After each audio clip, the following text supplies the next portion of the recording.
Good morning and welcome to Peace Out, where we are all learning together to peace out.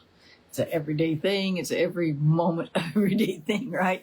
I don't know about you guys, but there's been lots of opportunities lately for me to exercise my piecing out muscles. And we just keep doing it day after day, going on 6.5 years now. Can you imagine that?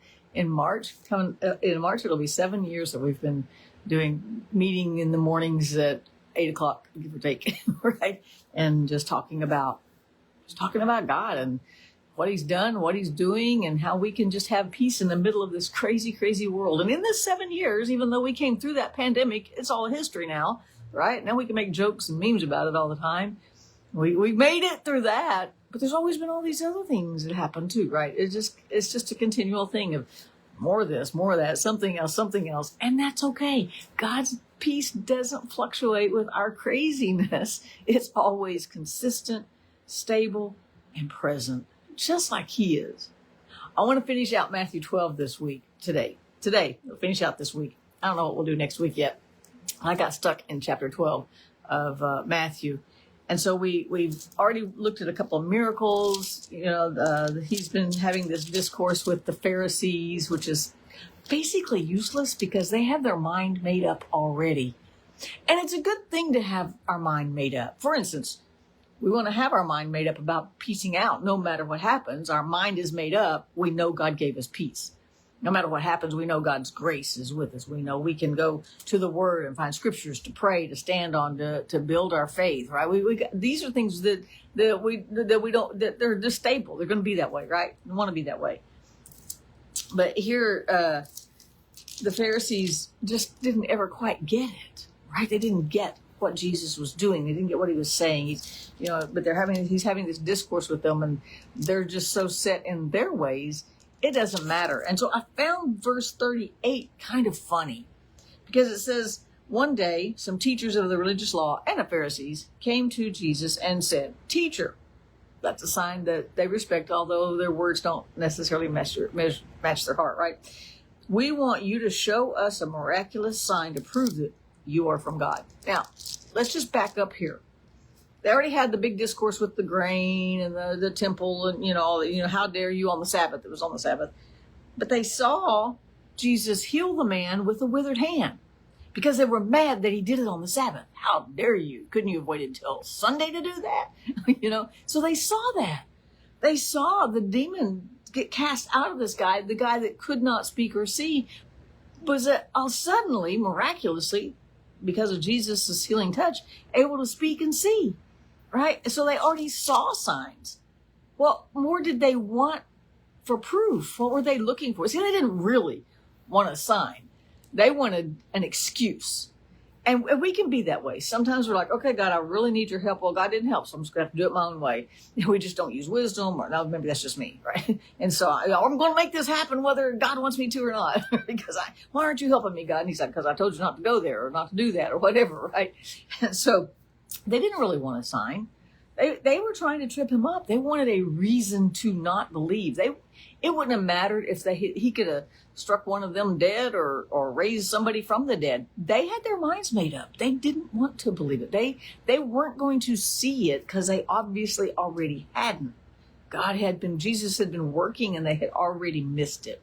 And Jesus goes on to this discourse and he goes off going, first off, he says, "An evil, faithless," that's a key word, "generation seeks for a miraculous sign." He's already done miraculous sign. They don't need to seek for that. They're not really looking for a sign anyway, right? Their hearts have deceived them. They've decided they're not going to believe Jesus, and they're going to look for any way they can to trip him up, to get others to not believe. They are literally plotting to kill him. Think about it. It was the religious people of the day who killed Jesus, who sent them to Pilate. And Pilate was just a pawn in their hands, basically, because he was a people pleaser. And so, and even though he executed the final orders, it was the Pharisees that set Jesus up. It was the Pharisees that had him tried for nothing, right? It's the Pharisees. They don't want to believe. But I have to say that as believers, sometimes we miss what God is doing too. I mean, that's not necessarily because we didn't want to see it, because God's always working.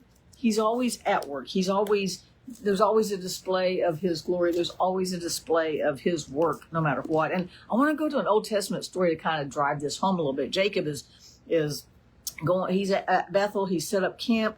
He's going towards. I think he's going to go. He's headed towards Lot's house. Not Lot's. Laban's house to get his wives and serve Laban for all these years. He's running away from Esau because he was a deceiver, as his name so indicated. But it says he in chapter 28, it says he left Beersheba, traveled toward Haran, and at sundown he found a good place to set up a camp, right? Wasn't anything supernatural about it. He just said, "Oh, it's a good place to put a tent. I'm going to put it." I've set up tents. I know when you find that good spot, you just want to take it because it's perfect. It's got to be flat. It's got to be just right? So he sat there for the night, and he found a stone for a pillow. That does not sound comfortable. Lay his head down to sleep. And as he slept, he had this dream. And it was the angels going up. There was this, like a stairway going to, most of us have heard this in Vacation Bible School and in Sunday school, but he had a dream and God reiterated to Jacob, he's like, "I am the God of your grandfather Abraham, your father Isaac." He's reiterating his reestablishing that covenant with Jacob. And when Jacob woke up, he said this.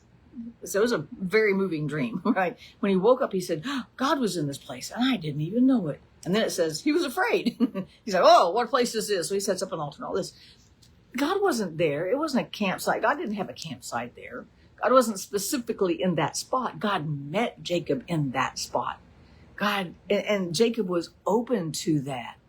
When he woke up, he was like, "Wow, I camped in God's campsite." No, it wasn't God's campsite. It didn't matter where he camped. God was going to meet him there. He could have camped on the other side of the mountain. He could have gone down the trail a little further towards Haran, where he was going. He could have gone further. He could have camped anywhere. God was going to meet him anyway. There wasn't anything special about that campsite except that it was where God was going to meet him. It was just a good place to put a tent. Right? It wasn't anything special about it. It wasn't anything holy about it. It was just where he was, and God came to him. But he didn't miss it.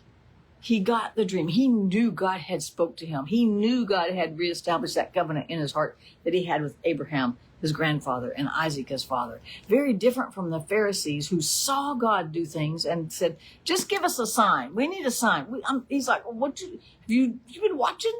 Jesus has already done all kinds of miracles," and they missed it because they didn't want to see it. Jacob's kind of the opposite end of the spectrum, where he's like, "Wow, God was here. This is God's house. And this is where God lives." It's like, no. God doesn't live there. He just met you there. You could have set your tent up anywhere. God's plan was to meet you right there.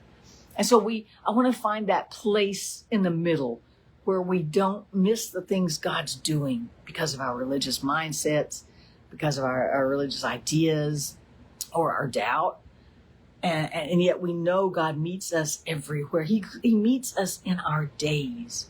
I've just come through a pretty serious situation, and it's just like, I don't know how I made it to here, but I know that each time I prayed, as I continued to pray, "Well, okay, God, I'm just going to trust you to take care of me. I ain't done everything perfect. I made some bad choices. This happened, that happened. I'm going to do better. Even if I don't, I just need your help, God." And he has helped. He has got me to a more stable place. I'm talking money here, okay? And so we're okay. But we were in a bind for a little bit, right? And I was like, "Oh my goodness." And we still got a little bit to dig out, but he met me in that. He has walked with me in that. He didn't leave me. He's waiting for me to camp. So he goes, "Get still." So he didn't give Jacob a vision. He waited till Jacob went to sleep, and then he gave him that dream. He met him in that dream, because that's probably the only time, if he's anything like me, his mind was quiet enough to receive it, right? So God still speaks through dreams. Has he given you a dream lately? Something to hold on to? Has he given you a vision? Has he given you a scripture to hold on to? God is always at work. It's up to us to catch it. It's up to us to be open to say, "Hey, God, I want to know what you're doing today. I want to know, show me what you're doing. Show me where you're healing people." So whether that's an emotional healing, or a mental healing, or a physical healing, financial healing, healing a relationship. God, I want to be in what you're doing. And when we look for him, we'll see him. The Pharisees aren't going to see him. It doesn't matter. He already did miracles in front of them, and they didn't believe. And now they're going, "Do a miracle." They wanted to be in control. There was a manipulation type thing. If they're not in control, they just don't care. They don't want to play, right? And he's like, I've already given you signs. It's evil to even ask for a sign when you're not even seeing the ones I've already done. So I'm going to pray today for me. Maybe you'll join me. That God opens my eyes to the things he's doing around me, because he's always working. He's always working on our behalf. He's always working righteousness in us. He's always showing us his miraculous power. He's always doing things around us. And so I want to be in a place where I see that like Jacob and go, wow, God was here and I didn't even know it, right? It's like, but we are God's house. He's not in a campsite in Haran, right? He's in our hearts. And so he's always working. So my prayer, maybe for this whole weekend, is show me where you're working, God. Because that's what I want to participate in. I don't want to do something and go, okay, God, bless what I'm doing. I want to see what God's doing and say, I want to watch. I want to participate. I want to be a partner with you, like Paul describes in Corinthians. We are co-workers with God, right? And so I want to see God do stuff. And it doesn't even have to be specific to me, right? The Pharisees were not going to believe no matter what. They did not want to. Jacob was going to believe no matter what because he wanted to, even though he kind of got a theology wrong a little bit. But give me some wrong theology and let me see God. Let me have some wrong thinking and still see God, rather than having the I don't want to see, I don't want to believe, I choose to doubt. Why would we do that? But that was how the Pharisees were. If it did not match their picture, if it didn't fit in their religious scheme of things, they had nothing to do with it. They would not see if Jesus had healed them of leprosy or healed them of a withered hand, or if they had been blind and they did not want to see. Jacob was in a perfect position to see because he was stuck in life. He was going from one place to the other because he got himself in a bind. And God says, I'm going to meet you on that road, even though you're doing some things wrong, because his heart was in the right place. He was so excited. He's like, God was here and I didn't even know it. He goes, wow, what an awesome place this is. This is none other than the house of God, the gateway to heaven. And he's got up there very early and took the stone that he had used and used it as a memorial to go, God met me here. You got some of those places? I've got a couple of those places where I just want to drive a proverbial stake in the ground to go, God met me here. As a matter of fact, I had a friend one time, because when I began to feel the call into ministry, and I just go back and forth with, no, I can't be. I'm a woman. I'm a this. I'm a that. And, this can't be right. God can't use me. All this. And she said, why are you wrestling with this? She goes, I want you to go outside and get a stick and drive it in the ground and go, this is where God told me of my calling. And she goes, then the next time it comes up with a doubt, think of that stake you drove in the ground. That's what Jacob was doing here. He's like, I'm setting up a memorial because this is where God met me. No more arguing. No more questioning. God met me here. I have no doubts. On this stone, that stake that I drove in the ground at Cross Point Camp, actually, right, is emblazoned in my mind now. When the doubts come, it's like, no, because I remember that day. I don't need another day. I don't need another message. I don't need another dream. I don't need another angel to walk into the room. I know that day God spoke to me, and it stopped all the craziness in my head. And Jacob did the same thing here. God spoke to me here. So I pray that this weekend you think of those places where God has spoken to you, where he's touched you, where he's made a way and you thought there wasn't any way. And you drive that mental stake, a stake mentally in the ground, so proverbially, right? And just say, God did do this, and I know he can do it again. God did do this, and I know he can do it again. And begin to look for him look for him in your day-to-day lives. The Pharisees weren't looking for him. They had their religious order, and they didn't want anything else. I want something else. I want to know that he's an up-close personal God, and know that he's walking through time with me, even when I do dumb stuff, right? That he's there, that if I camp, I make a tent, he's gonna meet me there. It's not a special ground that like Jacob thought, right? But then I can set up a stone in my head, maybe. That would be bad, right? Or a stake, mentally just drop a stake in there and go, God spoke to me here. God spoke to us through his word. When we started doing peace out, that was kind of mentally putting stakes in the ground going, nope, God gave us peace. He said he gave us peace. Never changed his mind. This happens. Nope, God gave us peace. No, that happened. Nope, God gave us peace. We drive that stake, so to speak, that or grab that stone, so to speak, grab that promise and go, no, God gave us this promise and he's not taking it back. So join me this weekend in looking for God in the most unusual places. Just a simple campsite, just a simple Saturday afternoon after synagogue, right? It's in the most simple places. Maybe it's in church on the Sunday morning. Maybe it's, there's no telling where God will meet you when you look for him. So keep an eye out for him this weekend because he is working on your behalf. Have a great weekend. Peace out. See you bright and early Monday morning.